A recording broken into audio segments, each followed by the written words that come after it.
Hello everyone, today I'm going to show you how to replace a laptop screen, and in this particular case this is a Sager NP2092 model, and it's a 15.6 inch screen.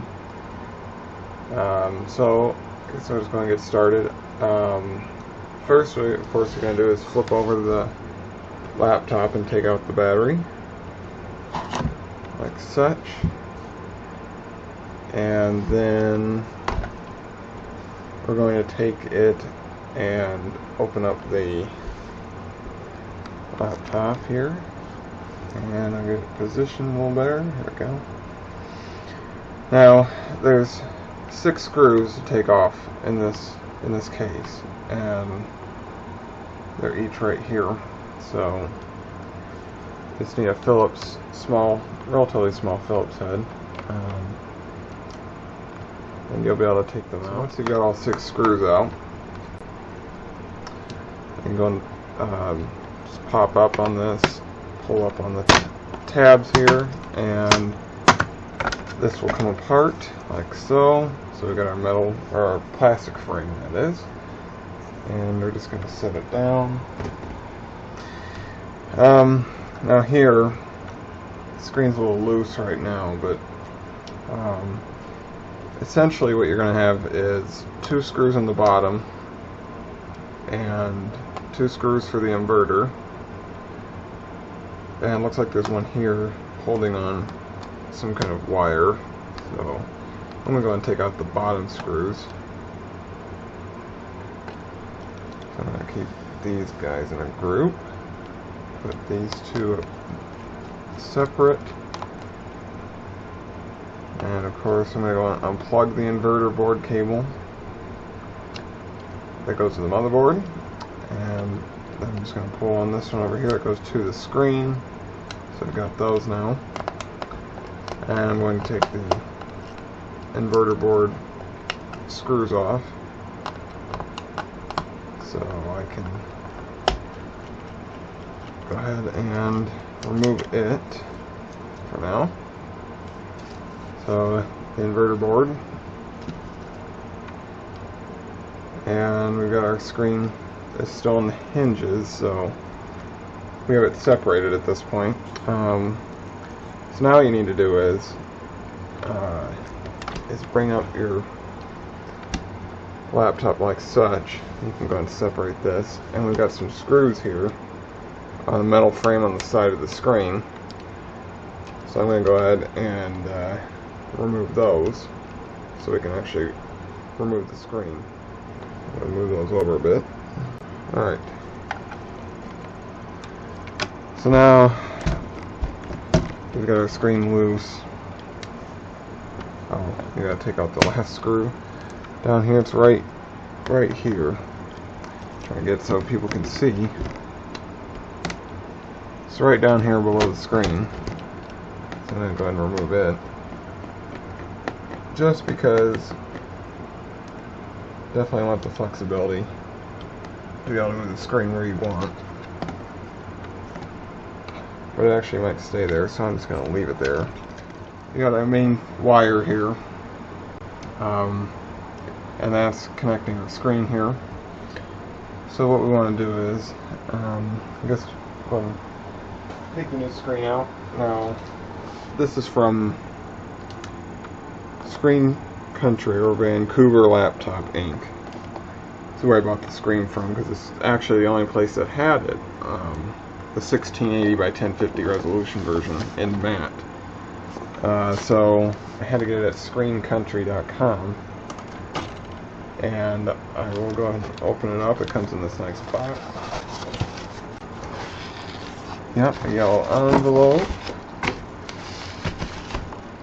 is the screen. It's in a nice anti-static bag. And it should have its own cover on the screen itself. Yes, it does. And this should be able to plug this right in. Sure looks like it. So we're going to go ahead and remove the old screen now. place to set it. There we go. Alright, so usually this just entails pulling. There's usually some tape above the connector, so you gotta loosen that. And this one's pretty sticky. Just gonna be very careful getting up to the connector, like such, and this one just kind of pulled up here. Just looking at it, make sure. Yeah. So it pulls out, so you want to note that. And there's some tape up here holding this connector down. And we'll maybe probably reapply some new tape, but I'll do that. And you can remove the old screen. So there's the old screen. Say bye-bye to it. And we'll grab this new screen, which is up here.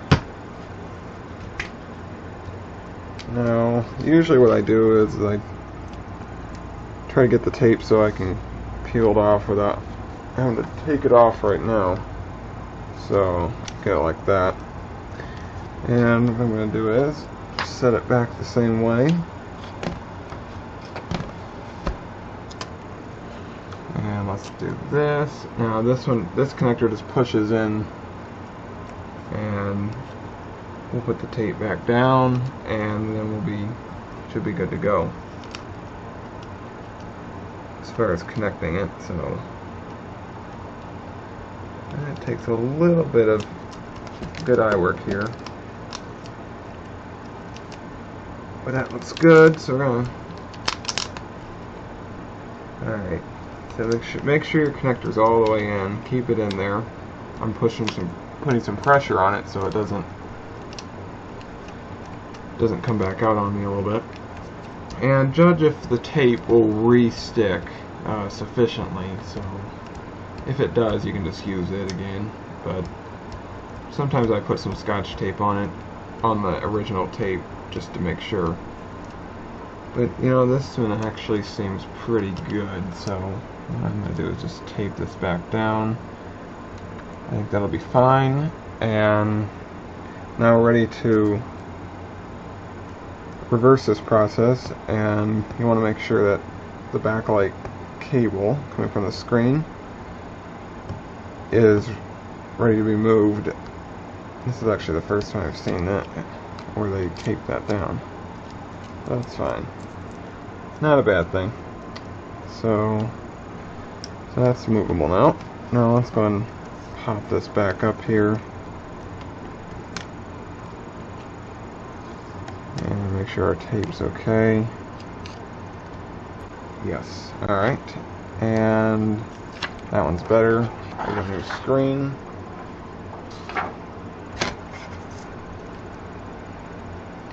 Got some tape on there. Alright. Let's go and pop that on. And see if we did things right. Alright, there we go. There we go. So it's just got to click in perfect. Alright. Let me get that in a little better view. I might have messed that up a little bit, but that's alright in this case. The screen looks brand new, because it is. Alright, so now what I'm going to do is I'm going to put the battery in. Alright, and turn it on.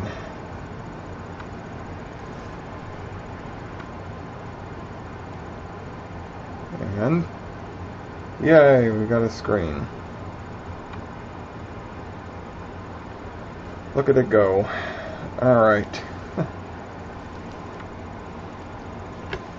Tilt it down for you so you can see it.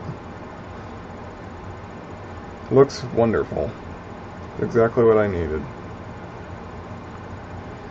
So, oh yeah, that's nice. Alright. Well, that is going to be it for this little tutorial. Hopefully it was useful and I can do more of them in the future.